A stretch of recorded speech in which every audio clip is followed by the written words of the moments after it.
তোর কি? হ্যাঁ,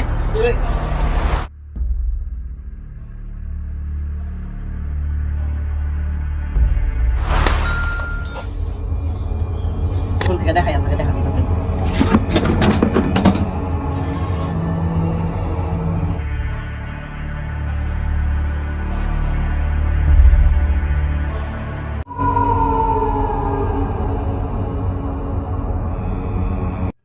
তাই আশা করি আপনি কিছু মনে করবেন না আর বিষয়টা বুঝবেন। কিছু মনে করেন না প্লিজ। তা আমি তাদেরকে বললাম যে ইসলাম তো দিনদারিতাকে প্রাধান্য দিতে বলেছে, কিন্তু আপনারা যেহেতু টাকাকে প্রাধান্য দিচ্ছেন, সুতরাং এই বিয়েতে আমিও রাজি না, দিয়ে আমিও ক্যান্সেল করে দিলাম। ও মানে ওই মেয়ের ফ্যামিলি থেকে তোমার বাসায় কল দিয়েছিল, তোমাকে কল দিয়েছিল যে বিয়ে ক্যান্সেল করে দিল দিয়ে। কেন? কারণ ওই আমেরিকান কোটিপতির সাথে বিয়ে দিবে? কিন্তু ওরা কি এগুলো দেখেছে যে ওই আমেরিকান কোটিপতি দিনদার কিনা? এগুলো তো দেখেনি শিওর। কারণ বর্তমান সমাজে দিনদারিতাকে প্রাধান্য দেওয়া হয় না। বর্তমান সমাজে বিয়ের ক্ষেত্রে একদম মানে ছেলের কত টাকা আছে এগুলোকে প্রাধান্য দেওয়া হয়। আর মেয়েদেরকে বিয়ে করার ক্ষেত্রে আবার ছেলের পিতামাতা ফ্যামিলি তারা দেখে কি যে মেয়ের বংশমর্যাদা ভালো কিনা, হ্যাঁ, এগুলো দেখে। মানে বংশমর্যাদা ভালো কিনা এটা দেখতে চাই। দিনদারিতা পরে, এগুলো বাদ। আগে দেখতে হবে বংশমর্যাদা ভালো কিনা, হ্যাঁ, মেয়ের ফ্যামিলিতে কত মানে সম্পদ কেমন আছে তাদের, ঠিক আছে, সৌন্দর্য কেমন, এগুলো দেখতে হবে। কিন্তু বংশমর্যাদা, সৌন্দর্য আর এই টাকা পয়সা দেখতে গিয়ে দেখা গেল যে সবই আছে, কিন্তু দিনদারিতা নাই। দিনদারিতা নাই। আর দিনদারিতা যার নাই তাকে বিয়ে করতে তো রাসূল সাল্লাল্লাহু আলাইহি ওয়াসাল্লাম নিষেধ করেছেন। আমরা যদি পড়ি সহিহ বুখারীর কিতাবুল নিকাহ, বিবাহ অধ্যায় যেটা, এর 5090 নম্বর হাদিস, এখানে রাসূল সাল্লাল্লাহু আলাইহি ওয়াসাল্লাম তিনি বলছেন যে 4টি গুণ দেখে মেয়েদেরকে বিয়ে করা হয়। তার মধ্যে 1 নাম্বার হচ্ছে তার সৌন্দর্য, 2 নাম্বার তার ধন সম্পদ, 3 নাম্বার তার বংশমর্যাদা এবং 4 নাম্বার হচ্ছে দিনদারিতা। অর্থাৎ এই 4টি জিনিস দেখে মানুষ মেয়েদেরকে বিয়ে করে, এই 4টি জিনিস দেখে। কিন্তু রাসূল সাল্লাল্লাহু আলাইহি ওয়াসাল্লাম বলছেন বিয়ের ক্ষেত্রে তোমরা দিনদারিতাকে প্রাধান্য দাও। রাসূল সাল্লাল্লাহু আলাইহি ওয়াসাল্লাম কিন্তু বাকি 3টাকে প্রাধান্য দিতে বলেননি। তিনি বলছেন যে দিনদারিতাকে প্রাধান্য দাও, কারণ যার মধ্যে দিন ঠিক থাকবে সে আর যাই হোক অন্তত তার মানে অন্য কিছু খারাপ হবে না। সে হয়তো একটু কম সুন্দর হতেই পারে, তার টাকা পয়সা হয়তো কম থাকতে পারে, বংশমর্যাদা নাও থাকতে পারে, কিন্তু যদি তার মধ্যে দিনদারিতা থাকে তাহলে সে মেয়ে যার স্ত্রী হবে, ওই স্বামী হচ্ছে সবচেয়ে সৌভাগ্যবান। কেননা একটি হাদিস উল্লেখ করা হয়েছে, রাসূলুল্লাহ সাল্লাল্লাহু আলাইহি ওয়াসাল্লাম তিনি বলেছেন যে দুনিয়ার মধ্যে সর্বোত্তম সম্পদ হচ্ছে দিনদার স্ত্রী। দিনদার স্ত্রী হচ্ছে দুনিয়ার মধ্যে সর্বোত্তম সম্পদ। কিন্তু এটা না দেখে এখন মানে দেখা হয় বংশমর্যাদা, সৌন্দর্য, এগুলো। হ্যাঁ, সৌন্দর্য, মেয়ের সৌন্দর্য দেখতে গিয়ে মেয়ে অনেক সুন্দর, ঠিক আছে, কিন্তু দেখা গেল যে মেয়ে টিকটক করে, টিকটকে ভিডিও বানায়, তাহলে লাভ কী হলো? কোনো লাভ হলো কি? সে সুন্দর ঠিক আছে, কিন্তু তার সৌন্দর্য তো মোটামুটি কোটি কোটি যুবক উপভোগ করে নিয়েছে অলরেডি। এগুলো তো দেখে কোনো লাভ নেই। এই জন্য মেয়েদের দিনদার দিনদার মেয়েদেরকে প্রাধান্য দিতে হবে বিয়ের ক্ষেত্রে, এটা হচ্ছে গুরুত্বপূর্ণ। আর আমাদের সমাজে এই মেসেজটা পৌঁছানো খুবই জরুরি। আর তুমি এই কাজটা খুবই ভালো করেছো, যে ওখানে বিয়ের একদম কথার উপর বলে দিয়েছে যে না, বিয়ে করবো না আপনাদের মেয়ের সাথে। হ্যাঁ, আপনাদের ফ্যামিলির সাথে আমরা কোনো ধরনের সম্পর্ক রাখতে চাই না। এটা খুব ভালো। ওরা বুঝুক, ওরা টাকা লোভী, হ্যাঁ, টাকার লোভে গিয়ে কাজ করেছে, ওরা সেটা বুঝবে। তো তোমার কাজটা ভালো ছিল বলে আমি মনে করি। আসলে ছেলেদের দিনদারিতাকে বাদ দিয়ে টাকা পয়সা, তারপর ছেলে কত প্রতিষ্ঠিত, এগুলো দেখতে গিয়ে আসলে বিয়েকে সমাজে অনেক কঠিন করে দেওয়া হয়েছে বর্তমানে। আচ্ছা, এরপর বলো কী ঘটনা ছিল তোমার। তো তারপর যেটা হলো সেটা হচ্ছে যে তাহমিদ অভিক, তাকে তো চেনেন। আচ্ছা আচ্ছা, তাহমিদ অভিক, হ্যাঁ হ্যাঁ হ্যাঁ। তো সে আর কি আমার সঙ্গে দেখা করতে এসেছিলো পরের দিন বিকালে, অর্থাৎ 28 জন বিকালে সে আমার সঙ্গে দেখা করতে এসেছিলো। ও তো ভালো, আমারও বন্ধু ছিল, ভালোই আর কি। কিন্তু যে হোক ওর একটু সমস্যা, নামাজ টামাজ ঠিক মতো পড়তো না। এখন পড়ে কিনা জানি না আমি। তারপর সিগারেট খেত মাঝে মধ্যে। এটা খুবই ভয়াবহ বিষয়। এবং তার সাথে দেখা করার পর অনেক কিছুই কথা হলো তার সাথে, ভালো ভালো। হ্যাঁ, এই কথাগুলো হওয়ার পর অনেক বিষয়ে তাকে নসিহা করলাম। যেমন সে মাঝে মধ্যে সিগারেট খেত, তাকে বুঝালাম যে সিগারেট খাওয়া হারাম। ওই যে রাসূল সাল্লাল্লাহু আলাইহি ওয়াসাল্লাম এমন একটা কথা বলেছেন যে প্রত্যেক নেশাদ্রব্য হারাম, এটাতেই একদম ওয়াল ওকে। তার মানে সিগারেট একদম হারাম? একদম হারাম। বন্ধু আচ্ছা বন্ধু, খাবো না। এমনিতে তো আমি নেশা করি না, মাঝে মধ্যে খাই। আজকে থেকে এত সামনে কথা দিলাম, খাবো না, এই ফেলে দিলাম। আচ্ছা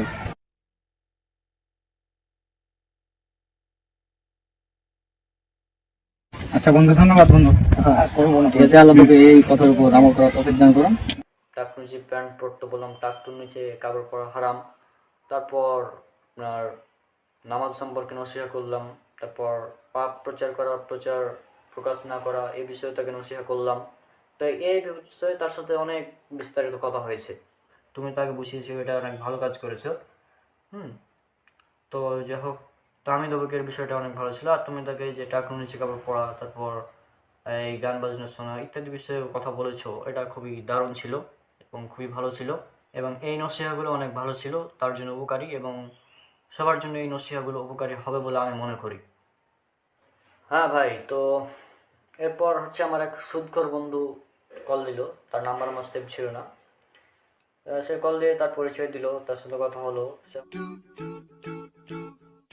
আচ্ছা, প্রায় বিকাল তো হয়ে গেল, যা একটু নদীর দিকে যা, বাতাস টাতাস খেয়ে আসি, তারপর আসলে নামাজ পড়তে যাবো। আরে আরে কি দেখছি, এখানে রনক রিমুশ খান চরিত্র অভিনয় করেছেন, যে কিনা রনকের বন্ধু। এটা তো আমার বন্ধু, তাই না রনক? এই কি পাগল নাকি? আমরা কমার্সে পড়তাম, ওই জন্য সে হাসাহাসি করতো যে তুই কমার্স পড়ে কি করবি, আর এই দেখ আর সায়েন্স পড়ে ও কি করছে। সায়েন্স নিয়ে পড়ে এখনো ওর সার্টিফিকেটকে পুরালো, জ্বালালো, কারণ ওর চাকরি হয়নি। আজই দেখি রনককে একটা কল করে দেখা যাক। এখন আবার কে কল দিল, আবার মনে হচ্ছে। আসসালামু আলাইকুম রহমতুল্লাহ। ওয়ালাইকুম আসসালাম রহমতুল্লাহ। কিরে রনক বন্ধু, কি অবস্থা? চিনতে পারছিস আমাকে? জি, আমি তো রনক বলছি, কিন্তু আমি তো আপনাকে চিনলাম না। আপনি কে বলছেন? আরে চেষ্টা কর একটু, আমি হচ্ছি তোদের ক্লাসের সবচেয়ে খারাপ স্টুডেন্ট। যে আসলে সায়েন্স পাইনি, এই জন্য আমি আসলে ইন্টারে কমার্স নিয়ে পড়াশোনা করেছিলাম। তোরা সায়েন্স নিয়ে পড়তি আর আমাকে নিয়ে হাসাহাসি করতে যে আমি কমার্স পড়ে কি করব, কি উন্নতি করবো। আজ দেখ আমি কত বড় বিজনেসম্যান। হ্যাঁ, আর তুই কি করলি? হ্যাঁ, ভিডিওতে দেখলাম নাকি তুই একটা পোস্ট করেছিলি আর কি। হ্যাঁ, যে তুই আর কি, যে এই তোর সার্টিফিকেট গুলো আগুন দিয়ে পোড়াচ্ছিস। সায়েন্স পড়ে কি করলি যদি সার্টিফিকেট পোড়াতে হয়? আমাকে দেখ, আমি কমার্স নিয়ে পড়াশোনা করেছি, এখন আমি বিজনেসম্যান, অনেক বড় বিজনেসম্যান। আমার আমার এখন কোটি কোটি টাকা ইনকাম। তুই কি করলি জীবনে? না, আমাদের স্কুলে তো অনেকেই ছিল যারা মানে এসএসসির পর তারা আসলে সায়েন্স না নিয়ে আর্টস কমার্স নিয়েছে। তা আপনি কি? আমি তো আপনাকে ঠিক চিনলাম না, একটু আপনার পরিচয়টা দিলে ভালো হয়। তুই এখনো আমাকে চিনতে পারিসনি? আমি হচ্ছি রিমোশ খান, এবার চিনতে পারছোস? ও আচ্ছা, রিমোশ খান। আচ্ছা আচ্ছা। হ্যাঁ, কিরে কি অবস্থা তোর? আমার অবস্থা তো ভালো, কিন্তু তোর অবস্থা তো দেখছি খুবই বাজে অবস্থা একদম। হ্যাঁ, আমার হচ্ছে যে চাকরি তো হয়নি আসলে।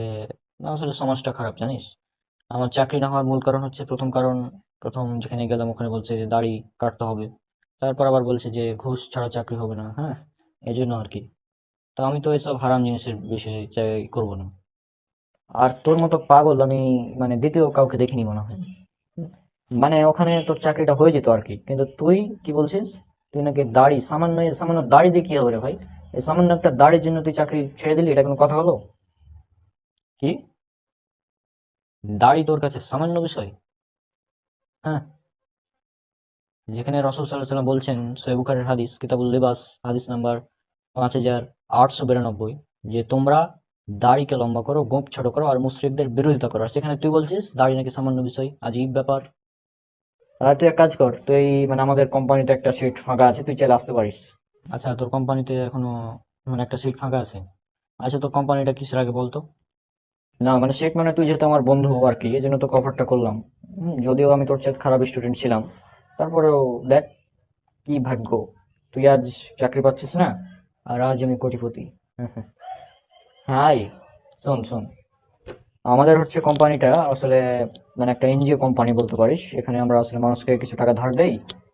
মানে আমরা ঋণের কার্যক্রম যেগুলো ওগুলো করি, মানুষকে টাকা ধার দেই, তারপর থেকে তাদের কাছ থেকে আবার টাকা ফেরত নেই, এই কাজ। ও, এনজিও কোম্পানি, হ্যাঁ। মানে সুদখোর তুই? সুদখোর মানে আমরা কিভাবে সুদখোর হলাম? কিভাবে সুদখোর মানে বুঝতে পারছিস না? তোরা হচ্ছিস যে মানুষকে টাকা ধার দিস, বিভিন্ন কৃষক সহ অনেক মানুষ আছে যাদেরকে টাকা ধার দিস। হ্যাঁ, 20,000 টাকা ধার দিলি, আবার পরের মাসে পরের বছরে তোরা তাদের কাছ থেকে প্রায় 10% হারে মুনাফা নিস। মানে তোরা বলিস মুনাফা বা ইন্টারেস্ট বলিস, অ্যাকচুয়ালি এটা হচ্ছে সুদ। হ্যাঁ, যদিও তোরা এটাকে অন্য নামে ব্যবহার করিস, কিন্তু এটা হচ্ছে সুদ। তো তোরা হচ্ছে সুদখোর।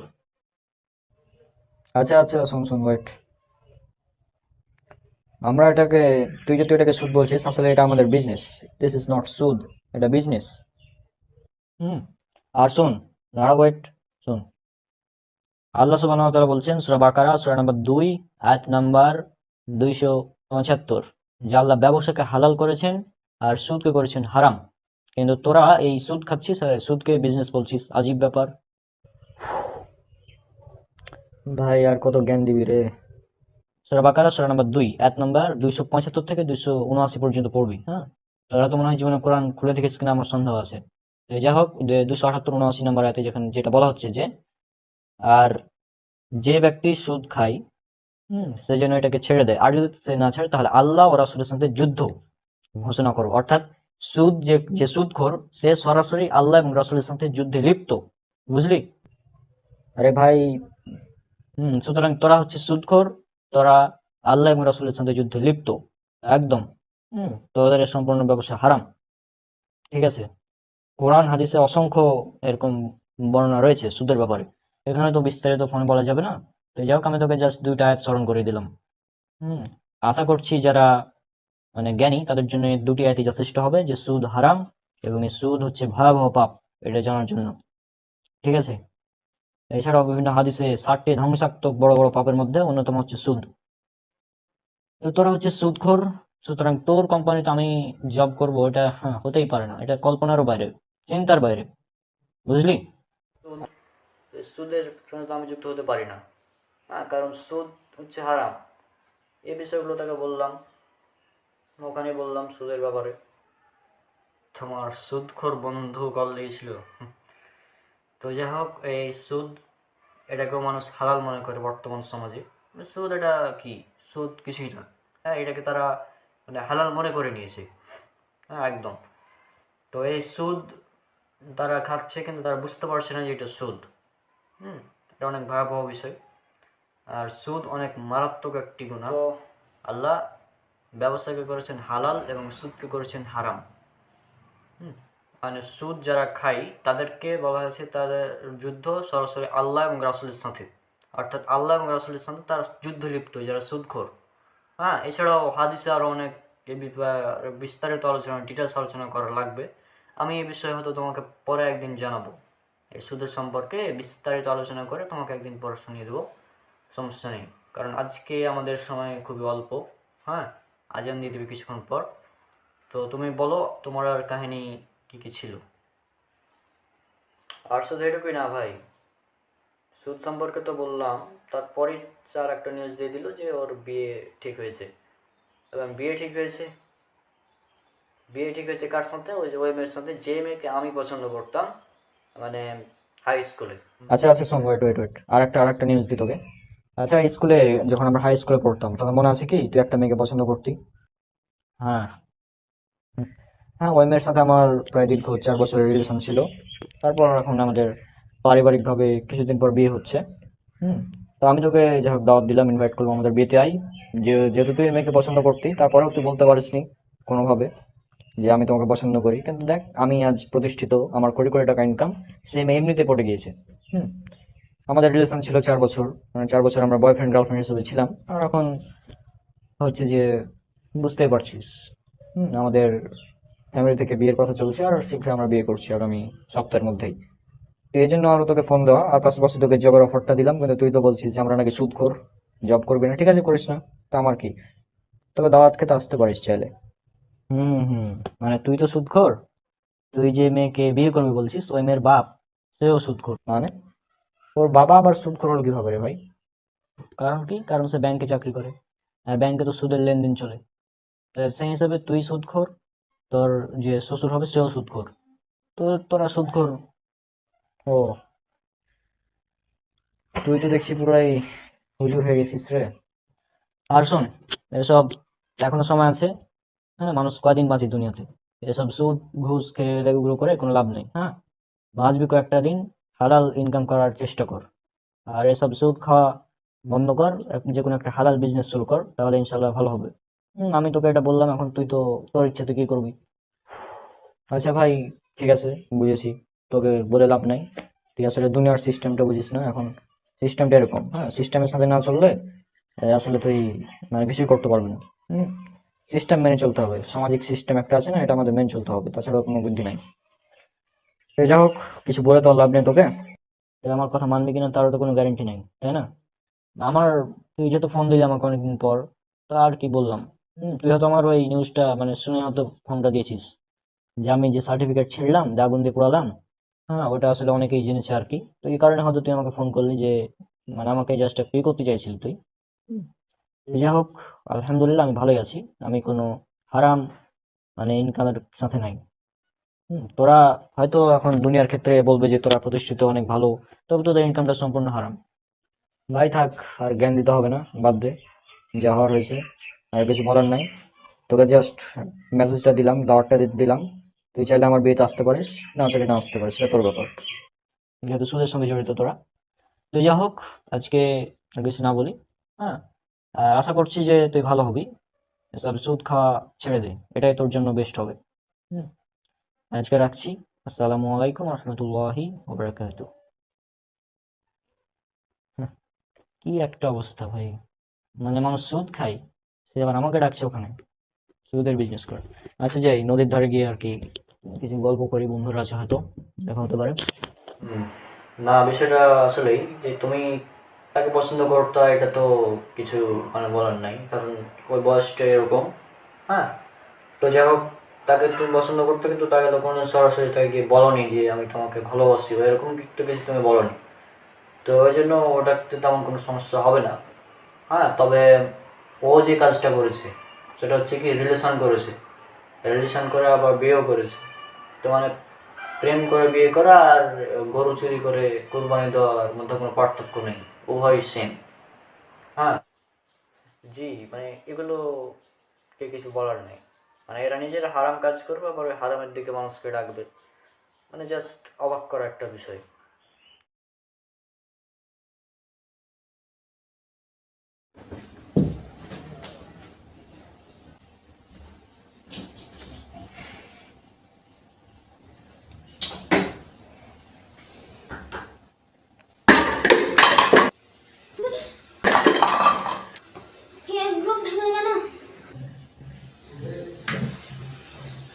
এখন তো কি, হ্যাঁ,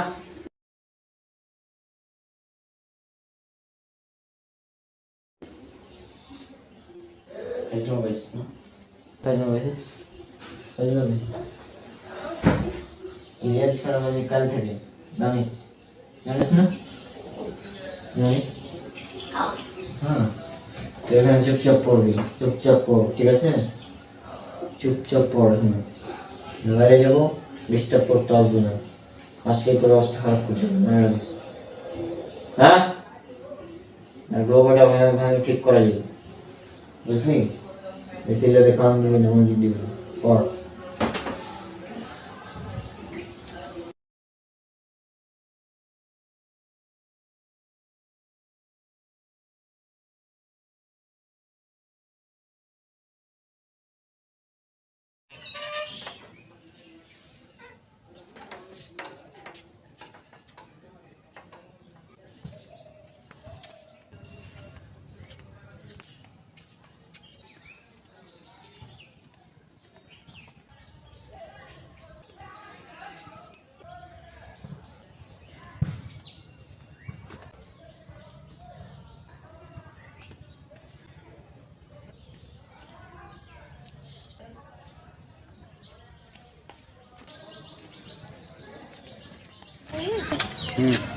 ফোন একটা সেটিংস ঠিক করে দিন তো।